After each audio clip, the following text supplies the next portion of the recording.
సంఘం పైన ఎట్లుండొద్దంట, ప్రభువుగా ఉండకూడదు, లార్డ్షిప్ చేయకూడదు.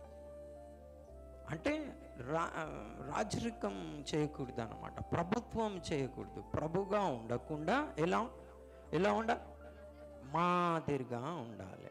సో ఎప్పుడు మనము నిజమైన ద్రాక్షవల్లి ఏం చేస్తుందంటే, ఎప్పుడు గొర్రెలకి ముందుగా పోతుంది. అంటే దాని అర్థం, యేసుక్రీస్తు ప్రభు నేను గొర్రెలకి ముందుగా నడుస్తా అంటే, అవి నా స్వరం వింటాయి, నన్ను వెంబడిస్తాయి అంటే అర్థం ఏంటంటే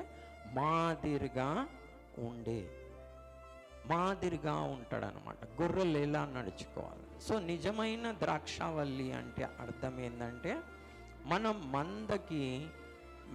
మంద మీద ప్రభువులై ఉండకుండా మందకి మాదిరిగా ఉండాలి అని నిజమైన ద్రాక్షవల్లికున్న ఒక గుణం. సో దీన్ని మర్చిపో